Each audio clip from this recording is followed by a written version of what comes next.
Otobüsteki not. The note on the bus. Okay, not means note. Otobüs means bus. Teki, the one that is on the bus. The note that is on the bus. Okay, some of the words we have yağmurlu means rainy, as it is. Geç kalmıştı was late. He was late or she was late. Geç kalmak from the infinitive form geç kalmak. The mış is something when you're one of the uses is when you're telling that person about something that happened before but he didn't see it. So you're narrating what happened. T is the past. Unutma, don't forget from unutmak.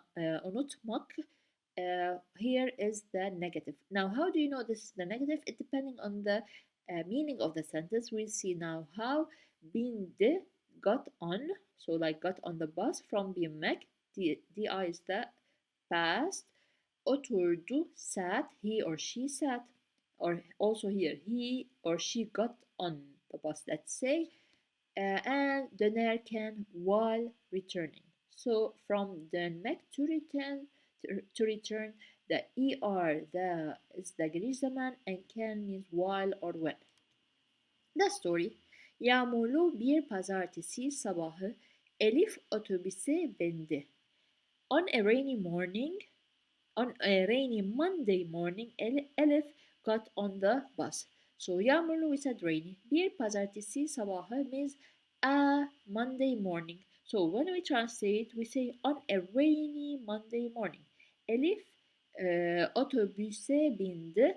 Elif got on the bus. We know all the words. Now otobüs, as we said, bus. The A means to the bus. This is what we use in front of, before bindi, binmek. Geç kalmıştı. She was late. It passed. Morali bozuktu. Her mood was bad. So moral, same as in English, moral, mood. Her mood, what? Bozuktu was bad. Cam kenarında bir yere oturdu. She sat in a seat by the window.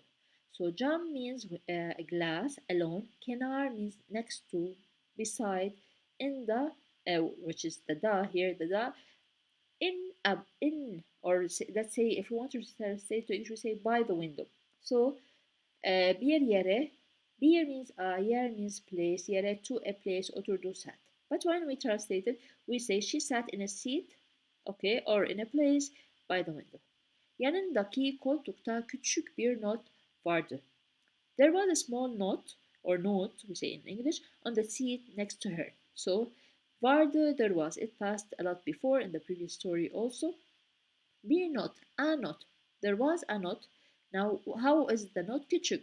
So, there was a small note, okay, where next to her, or on the seat. Koltuk means like where you sit on the bus. Let's say couch, not a couch, the seat. Okay, koltukta on the seat next to her. Yanındaki. So, again, it will be there was a small note on the seat next to her. Gülümsemeyi unutma. Belki bugün birinin ihtiyacı vardır. Yes. Don't forget to smile. Maybe someone needs it today. So unutma as it passed in the first slide, don't forget. Don't forget what? To smile. From gülümsemek, to smile. Okay, why do we put this I? Because we have this is unutmak, a verb. The verbs take usually the verbs, yes, we say, takes a letter at the end of the word next before it. So this is something you should know when you advance in the language. So don't forget to smile. Belki, maybe. Bugün, today. Birinin ihtiyacı vardır. Someone from biri. Someone needs it. İhtiyacı vardır. Needs it. From ihtiyaç. Need. Okay, vardır there is, but we don't translate it this way. We always fix the translation according to the meaning of the sentence. Maybe someone needs it today. Elif şaşırdı. Elif was surprised. Notu cebine koydu. Now this is a complete sentence because we have the verb. She put the note in her pocket. Notu the note cebine in her pocket. Koydu she put. From koymak to put. Ve istemsizce gülümsedi and smiled involuntarily, like she didn't want to Smile, but she smiled. Okay. Gülümsedi. It passed before from gülümsemek, and the di means the past. Gün içinde birkaç kişi ona karşı daha nazik davrandı. A few people were kinder to her during the day. So gün içinde, during the day, birkaç kişi, birkaç means couple of people. Ona karşı daha nazik davrandı. Davrandı means nazik davranmak means they were kind together. Okay, nazik davranmak means as we said they were kind. Daha more ona karşı facing her. But when we want to translate, it means they were nicer or kinder to her. So a few people were kinder to her during the day. Belki de o gülümseme fark yaratmıştı. Maybe that smile made a difference. Belki de means maybe. O gülümseme, that smile fark yaratmıştı means made a difference. Okay, fark yaratmıştı together. Made a difference.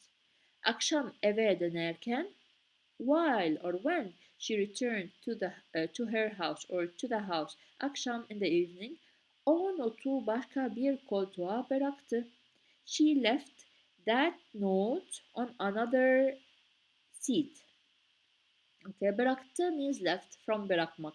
Bir koltuğa means on a seat. Okay, on a seat.